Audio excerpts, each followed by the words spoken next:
오늘은 12월의 첫 주임과 동시에 교회력으로는 새로운 절기가 시작되는 날입니다. 좀 더 정확하게 말하면 이 교회력으로는 새로운 한 해가 시작된다고 할 수 있겠습니다. 성탄을 맞이하기까지 우리가 강림절로 이 4주간을 지키면서 이 땅에 오신 예수 그리스도 메시아의 오심을 기다리며 준비하는 절기를 지키게 됩니다. 이 강림절 혹은 대림절이라고 하는 이 절기는 주님의 오심을 기다림에 초점을 맞추게 됩니다. 그래서 나를 위해 오신 예수님, 온 인류를 구원하시기 위해 오신 예수 그리스도 메시아를 맞이하며 다시 한번 우리의 삶 가운데 모실 수 있는 그런 복된 절기입니다. 기다린다고 하는 것은 우리 마음속에 기대하는 것을 갖게 하죠. 여러분의 삶 가운데도 기다림은 계속될 것입니다. 지금까지도 사실 우리의 인생은 기다림의 연속이 아닐까. 기다림이 없는 인생은 어떻게 보면 삶의 의미를 잃어버렸다고 할 수 있죠. 사실 우리는 매일매일 아니면 순간순간마다 기다리며 살아가는 삶입니다. 한 생명이 태어나면서부터 기다림은 시작됩니다. 어머니의 태중에 생명이 잉태되는 순간 잘 어머니의 태중에서 자라서 이 세상에 태어날 날을 기다리죠. 그리고 태어나는 순간부터 모든 성장의 과정, 성숙의 과정, 인생의 순간순간마다 기다림의 연속입니다. 어머니를 비롯해서 부모님과 가족들은 그 아이가 잘 자라기를 기다리죠. 목도 가누지 못했던 아이가 이제 목을 가누게 되고 또 손발을 움직이고 뒤집고 기어다니고 일어서고 걸음마를 하고 말을 하고 또 뛰어다니고 학교에 들어가고 그래서 기대하죠. 부모님은 기다립니다. 우리 아이가 잘 자라서 좋은 친구를 만나고 좋은 선생님 만나고 좋은 인생의 반려자를 만나고 또 자기의 인생의 꿈을 이룰 수 있도록 좋은 직장과 직업을 갖기를 기대하고 기다리죠. 그리고 결혼해서 가정을 이루고 또 이 세상 가운데서 가장 행복한 삶을 살기를 기다리며 살아가는 것이 또한 부모의 마음 아니겠습니까? 그런데 부모의 이런 기다림, 자녀를 향한 기다림이 있지만 또 자녀들의 입장에서 보면 다른 기다림인 것 같아요. 부모님의 기다림과 기대와 자녀들과 자식들의 기대와 기다림은 조금 다르지 않겠습니까? 그뿐입니까? 세상에 각각 주어진 삶을 살아가는 수많은 사람들의 기다림은 다 다를 거예요. 오히려 어떤 사람에게는 서로 정반대의 기다림도 있지 않겠습니까? 어떤 사람은 오기를 기다리지만 어떤 사람은 가기를 기다릴 것이고 어떤 사람은 그렇게 되지 않기를 기다리지만 또 어떤 사람은 그렇게 되기를 기다리는 수많은 기다림이 우리의 세상 가운데 인생 가운데 있습니다. 세상의 기다림은 이렇게 서로 다 각각 다른 또 서로는 정반대의 기다림 가운데 살고 있지만 오늘 우리가 생각하는 기다림은 이 세상의 기다림이 아닙니다. 우리의 기다림은 변치 않는 영원하신 하나님, 우리에게 구원을 주시기 위해서 독생자 예수 그리스도를 보내주셔서 영원한 생명을 주시고 또 천국 소망을 주신 부활의 소망을 주신 예수 그리스도를 기다리는 이 기다림은 모든 이 세상의 사람들에게 주신 동일한 기다림입니다. 바로 하나님이 주신 기다림이라고 할 수 있겠습니다. 그런 기다림 앞에 과연 우리는 온전한 기다림을 갖고 있습니까? 똑같은 상황이 있어도 그 기다림이 어떤 사람에게는 기쁨이 될 수 있고 설렘이 될 수 있지만 어떤 사람에게는 고통이 될 수 있고 또 두려움이 될 수도 있다는 사실을 우리는 잘 알고 있습니다. 여러분은 지금 어떤 기다림을 갖고 있습니까? 특별히 성탄을 맞이하면서 성탄을 기다리면서 여러분의 심령 속에는 정말 내 삶 가운데 찾아오신 예수 그리스도, 나의 인생을 구원해 주시고 내 삶을 변화시켜 주신 예수 그리스도 메시아에 대한 기다림이 있습니까? 그리고 그 기다림이 여러분에게는 기쁨이 되고 있습니까? 감사가 되고 있습니까? 우리는 이 강림절을 통해서 다시 한번 주님을 향한 나의 기다림을 한번 점검해 볼 수 있는 시간을 삼아야 할 것입니다. 종종 서울에 가면 제가 느끼는 감정이 있어요. 저도 서울에서 살았었고 또 서울에서 자랐던 사람인데 이제 뭐 충주에 와서 오래 살다 보니까 서울 가면 얼마나 분주한지 몰라요. 그냥 서울 가면 왜 이렇게 복잡한지 몰라요. 그 중에서 사람들의 움직임이 얼마나 분주한지 몰라요. 왜 걸음을 걸어도 그냥 좀 우리 충주 사람들은 여유 있게 걷는 것 같은데 서울 사람들은 왜 이렇게 빨리 걷는지 말이에요. 그냥 지하철을 가도 그냥 막 걷다 못해서 뛰어가요. 그냥 뛰어가서 그냥 문 닫히기 전에 얼른 타고, 버스도 막 뛰어가면 타고. 근데 버스 정류장을 가보면 말이죠, 재미있는 모습을 보게 돼요. 우리 충주야 뭐 버스 정류장이 크지 않잖아요. 근데 서울 같은 데 가면 버스 정류장이 상당히 큽니다. 많은 버스가 오죠. 그러면 아침에 출근 혹은 퇴근 시간에 여러분 한번 가보신 분들은 알 거예요. 저는 어느 날 서울에 가면서 버스 정류장에서 가는데 사람들이 다 나를 쳐다보는 거예요. 다 고개를 내밀고 나를 쳐다보게. 왜 나를 쳐다보지 저 사람들이? 나를 쳐다보는 게 아니라 내 뒤에 오는 버스를 보더라고요. 버스 정류장에서 뭐 하는 줄 아세요? 핸드폰 보지 않아요. 잠깐 볼 수 있겠지만 다 고개를 내밀고 같은 방향을 향해서 얼굴을 돌리고 다 마치 미어캣이 그냥 고개를 구멍 속에서 삐뚤삐뚤 내밀듯이 말이에요. 다 같은 방향을 쳐다보는 거예요. 왜? 내가 기다리는 버스가 빨리 오기를, 지금 오고 있나, 언제 오나, 그냥 학수고대하면서 기다리다가 내가 타야 할 버스가 오면 얼른 뛰어가서 타는 거죠. 다 같은 방향에서 보는 거예요. 근데 그 같은 방향을 봐도 기다리면 다 달라요. 다 다른 버스 기다리고 다 자기가 갈 곳을 향해서 가지 남의 기다리면 상관없어요. 근데 그 기다림, 여러분 같은 곳을 향하는 건 참 좋잖아요. 우리 교회 그리스도인들은 같은 곳을 향하는 기다림을 갖는 사람들이에요. 그리고 같은 하나님을 향해서, 같은 예수 그리스도를 향해서 우리는 기다림을 갖고 있어요. 그런데 문제는 여러분, 내가 그렇게 기다리던 버스가 왔어요. 탔어요. 그런데 방향이 반대면 어떻게 돼요? 내가 가야 할 방향이 아니라 거꾸로 향하면 어떻게 되나요? 그죠?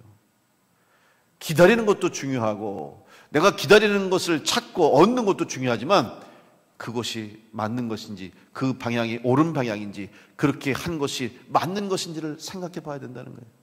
우리가 예수님을 기다린다고 하면서, 주님을 맞이한다고 하면서 우리의 기다림 속에는, 우리의 간절함 속에는 정말 온전한 믿음이 있는가, 또 우리가 주님을 기다리는 온전한 우리의 신앙의 자세가 되어 있는가를 한번 살펴보아야 할 것입니다.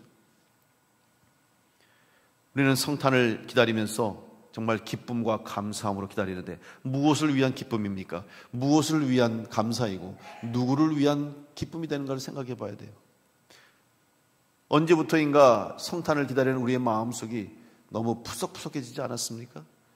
제가 이번 12월 초하루 기도회 때 그런 말씀을 드렸어요. 여러분, 성탄을 기다리면서 마음에 기쁨이 있습니까? 설렘이 있습니까? 물어봤어요. 한번 제가 물어보고 싶어요. 여러분, 성탄절이 다가오는데 어떻게 가슴이 좀 뛰십니까? 예, 뛰시는 분은 행복하신 분이에요. 성탄절 되니까 좀 들뜨세요? 예? 답을 좀 해보세요. 뭐 성탄절이 되든지 말든지 올해도 또 성탄절이 왔구나, 올해도 한 해가 가는구나. 근데 제가 한번 제 자신을 돌아보니까요, 언제부터 성탄절이 됐는데도 마음에 감동이 없어. 아니 그냥 세상적으로도 좀 기분이 좀 들뜬, 그리고 믿지 않는 사람도 왜 성탄절 되면은 좀 기분이 이렇게 뜨잖아요, 그죠? 명절이기도 하고, 또 사실 요즘은 성탄절 캐롤조차도 듣기 어려운 시대가 됐잖아요. 이 저작권법 때문에. 예전에는 거리마다 가게마다 다 그냥 캐롤을 틀어놓고 막 길거리에도 성탄 노래가 울려 퍼지는데 이제는 그것도 못해요. 그거 하면 걸려들었네, 저작권법 때문에. 그래서 그런지 그냥 가라앉아 있고, 교회 와도 성탄절 우리가 전날, 올해도 이제 우리 아기 예수 탄생 축하잔치 밤을 할 텐데, 그때 해도 물론 참 감사하고 기쁘고 우리 아이들 찬양하는 모습 보고 어른들이 함께 또 성탄을 축하하는 모습 보면서 감사하는 마음이 있는데, 성탄을 앞두고 마음속에 기쁜 마음이, 또 즐겁고 들뜬 마음이 언제부턴가 없어졌어요. 언제부터인지 모르겠어요. 근데 곰곰이 생각해 보니까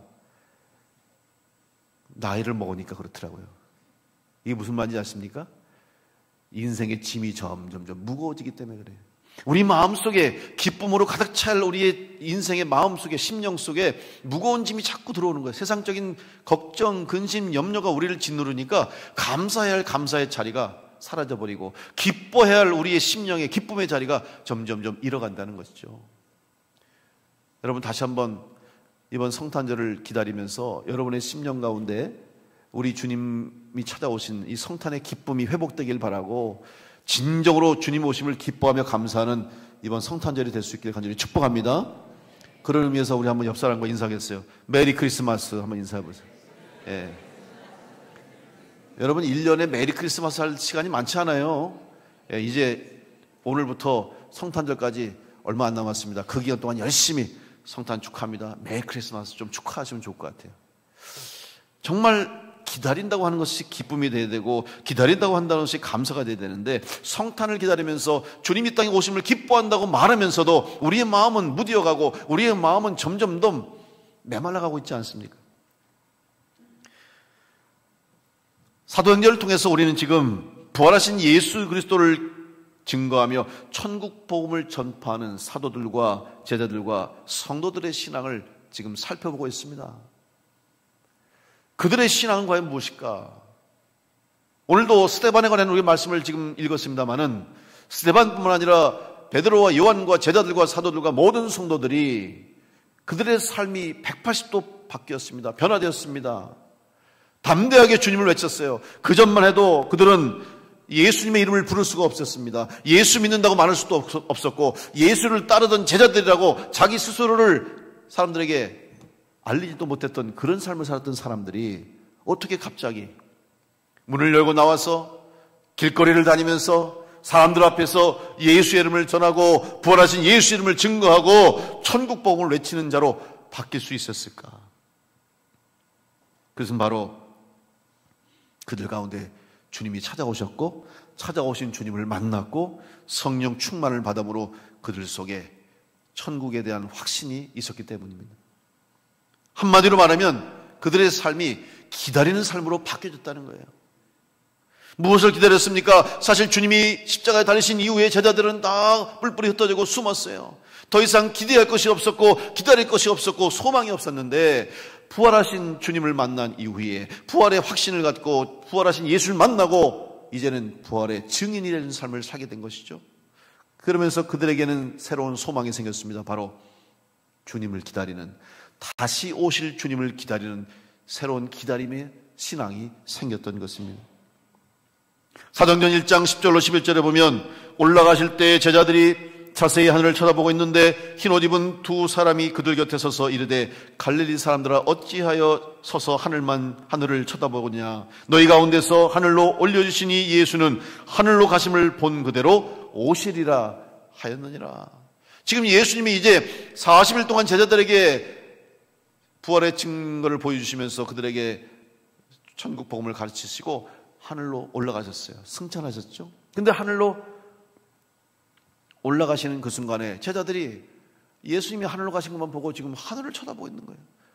하늘에 올라가셨는데 계속 하늘만 쳐다보니까 그때 천사가 둘이 내려와서 하는 말이 어찌하여 너희들은 하늘을 보고 있느냐.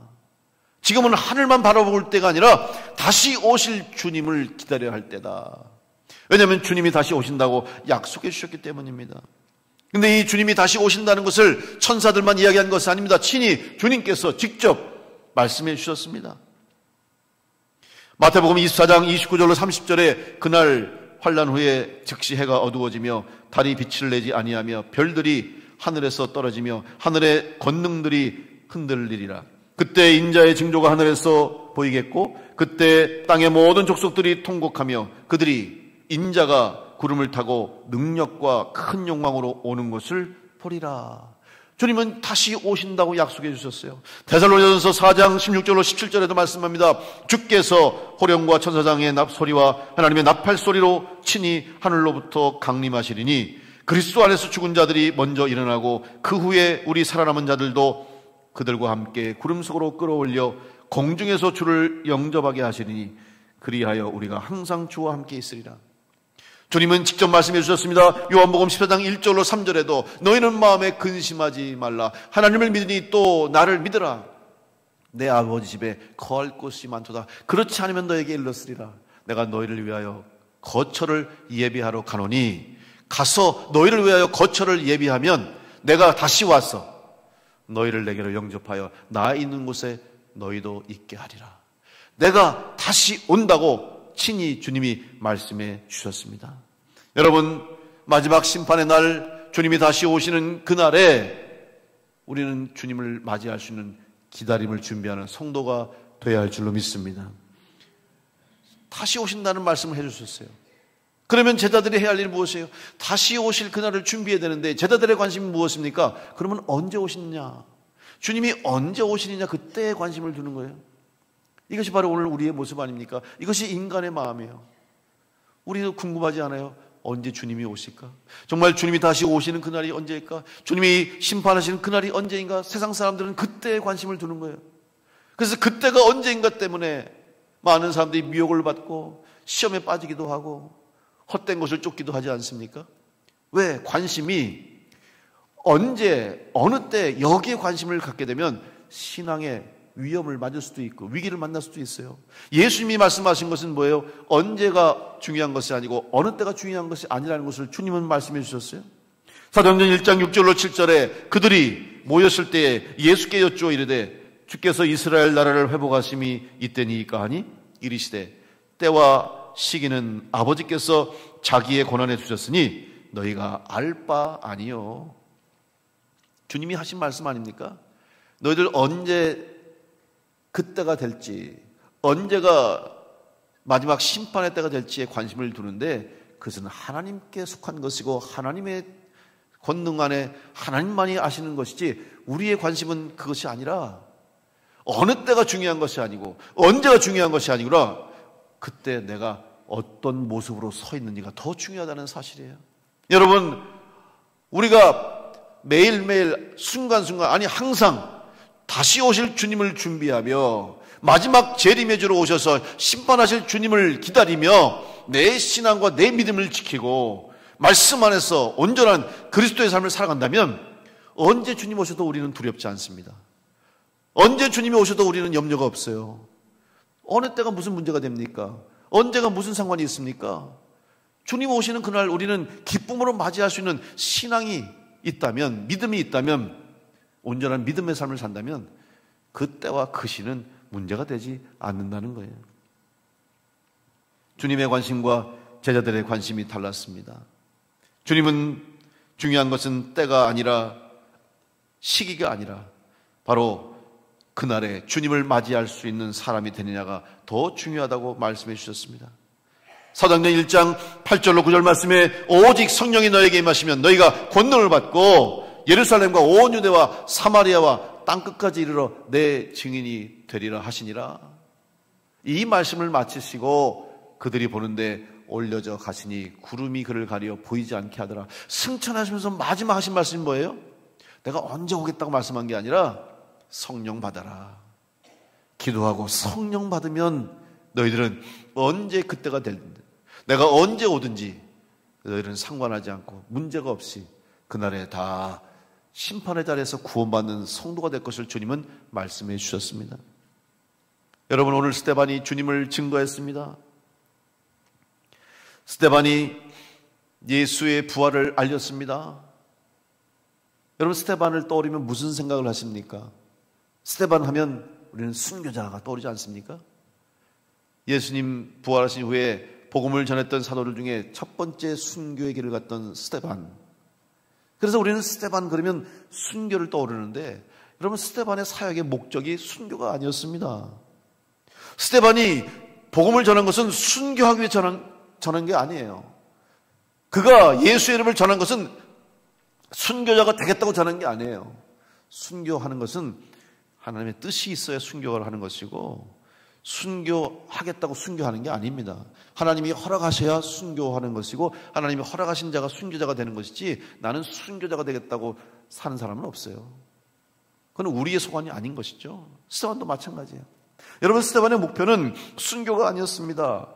그의 목적은 오직 다시 오실 예수 그리스도 앞에서 한 영혼이라도 더 구원하기를 원하시는 하나님 아버지의 사랑과 구원의 말씀을 전하기를 원했던 것이 스데반의 목표요, 목적이었어요. 우리는 사도행전 6장과 7장의 스데반의 이야기를 지금 살펴보는데 특별히 사도행전 7장에 보면 스데반의 설교가 기록되어 있습니다. 지금 스데반은 재판을 받고 있습니다. 스데반을 모함하는 사람들이 거짓 증거를 통해서 스데반을 고발했습니다. 그 내용이 뭐냐? 예수님이 살아생전에 예루살렘 성전을 내가 헐어버리겠다고 하신 말씀을 지금 이 스데반이 전한다는 거예요. 그러면서 어떻게 하나님의 성전, 거룩한 이 성전을 헐어버린다고 말할 수 있느냐? 성전 모독죄다. 거짓 증거로, 모함으로 스데반을 고발했어요. 그래서 이제 재판장에 섰습니다. 재판관 앞에서 산헤드린 법정에서 묻는 거예요. 너를 고발한 사람들이 주장하는 증거가 사실이냐라고 지금 스데반에게 물었어요. 그러면 이제 스데반이 뭐 해야 됩니까? 답변을 해야 될 차례가 된 거예요. 스데반은 옳거니 기회가 왔다. 저는 법정에서 지금 두려움 속에서, 불안감 속에서 오히려 자기의 죄로 인해서 잘못하면 목숨을 잃을 수도 있는 거예요. 옥에 갇히는 고통을 당할 수도 있어요. 그런데 그것은 아랑곳하지 않고 자기에게 말할 기회가 주어졌음을 기뻐하면서 스데반은 설교를 하는 거예요. 설교하는 내용이 바로 오늘 사도행전 7장의 말씀이에요. 바로 유대인의 조상인 믿음의 선조들 아브라함, 이삭, 야곱, 요셉의 이야기를 하면서 오늘 스데반은 그들에게 복음을 전하는 거예요. 그런데 여러분, 스데반의 설교의 내용 오늘 말씀해 보면 아브라함을 이야기합니다. 이삭과 야곱과 요셉을 이야기하죠. 그런데 스데반의 이야기의 중심은 아브라함이 아닙니다. 이삭과 야곱과 요셉이 아니에요. 스데반의 설교의 가장 중요한 핵심은 바로 아브라함을 통해서 역사하신 하나님, 이삭과 야곱과 요셉 가운데 함께 하신 하나님에 관한 설교였다는 사실입니다.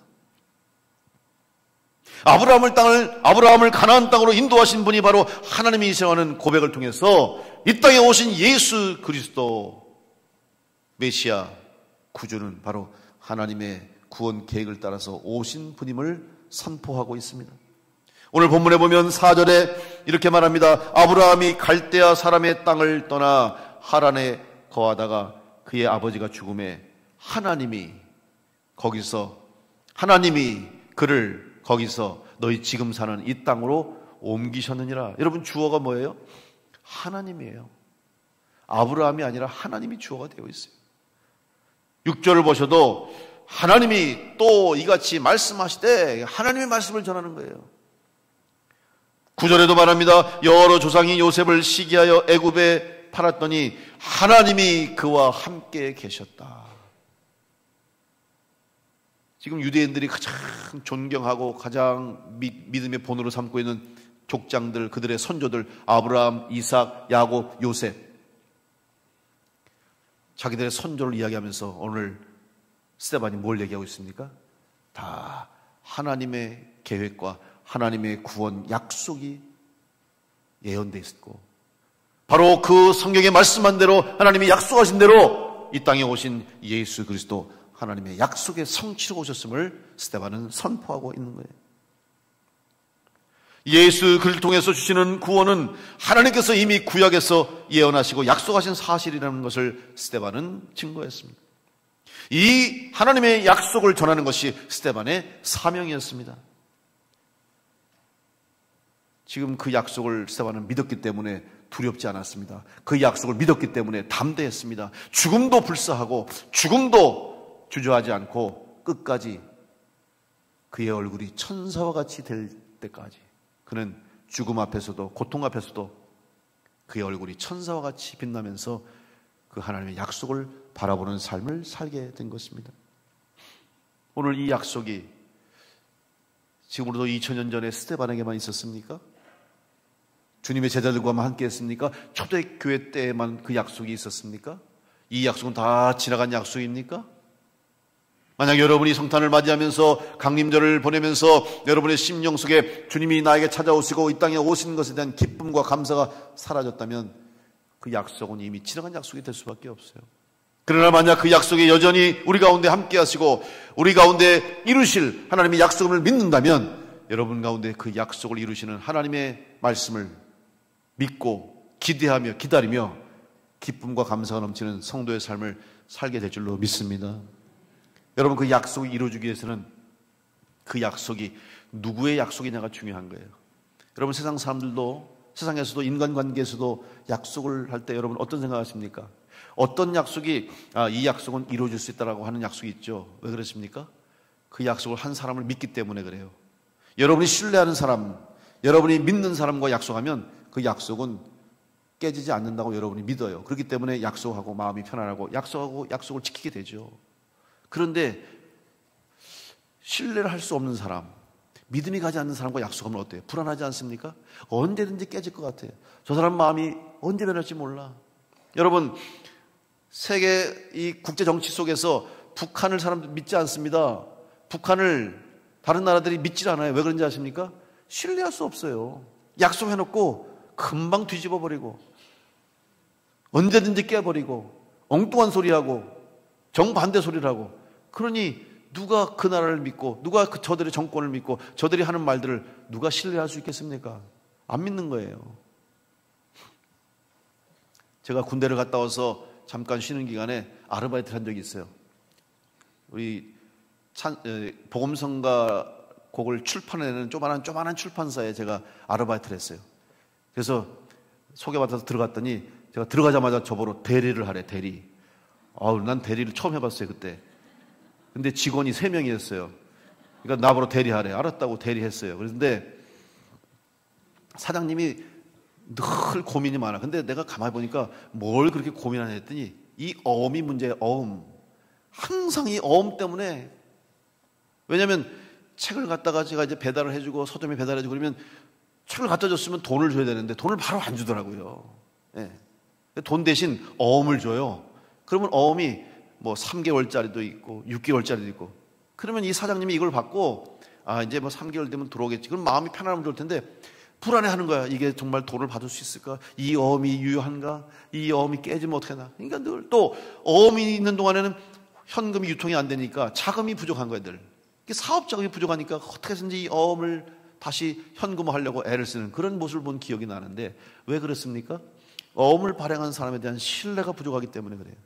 만약에 대기업에서 유수기업 이름만 대면 아는 유명한 기업에서 어음을 준다면 여러분, 사람들이 다 믿어요. 그러면 그 어음은 다 현금화할 수 있어요. 왜? 그 기업이, 그 회사가 탄탄하고 무너지지 않고 아주 실력이 있다는 걸 안다면 걱정 안 하잖아요. 결국 누구와의 약속이냐가 중요한 거예요. 그 약속이 이루어지고 성취되기 위해서는 누구와 약속하냐가 중요해요. 약속의 내용도 중요하지만 더 중요한 것은 누구와 약속했냐 이거예요. 오늘 여러분, 우리에게 주신 하나님의 약속, 먼저 여러분 하나님을 믿으신다면, 하나님의 능력을 의지하신다면, 하나님이 어떤 분이신가를 안다면 여러분에게 주신 약속이 변치 않고 깨지지 않음을 믿으시고 그 약속을 신뢰하며 기쁨으로 살아가는 여러분 될 수 있기를 간절히 축복합니다. 사람의 약속이 아니지 않습니까? 하나님의 약속이에요. 하나님이 우리에게 주신 약속이에요. 여러분, 이 성경을 하나님의 말씀으로 여러분 믿으십니까? 큰일 났네. 어떻게 하려고 그래? 다시 한번 묻겠어요. 여러분, 이 성경이 하나님의 말씀으로 기록된 줄로 믿으십니까? 예. 우리 충청도 사람들은 그렇게 한 번 더 해줘야 돼요. 여러분 정말 믿으시잖아요. 그러니까 약속을 믿는 거 아니겠어요? 근데 이것이 하나님의 말씀을 믿기 때문에 오늘 우리에게 주신 약속 또한 하나님의 약속으로 믿는 거예요. 사람의 약속이 아닙니다. 깨지기 쉬운 세상의 약속이 아닙니다. 변질되고 변하기 쉬운 세상의 약속이 아님을 기억하시고, 이 약속, 특별히 여러분 한 분 한 분을 향하신 하나님의 약속임을 믿고 이 약속이 여러분 삶 가운데 성취됨을 믿으며 그날까지 믿음으로 기다리며 살아가는 복된 성도를 될 수 있게 간절히 축복합니다. 불안해하지 마십시오. 두려워하지 마십시오. 걱정하지 마십시오. 하나님의 약속 아닙니까? 하나님이 약속하신 일인데 왜 불안해해요? 왜 걱정해요? 왜 염려합니까? 하나님은 그런 우리들에게 끊임없이 말씀하지 않아요. 두려워하지 말라. 염려하지 말라. 근심하지 말라. 내가 너와 함께 함이니라. 여러분, 성탄을 기다리는데 우리 성탄의 기쁨은 뭔지 아십니까? 예수님이 이 땅에 오신 건데 예수님이 오신 목적이 뭡니까? 우리와 함께 하시기 위해서 오신 줄로 믿습니다.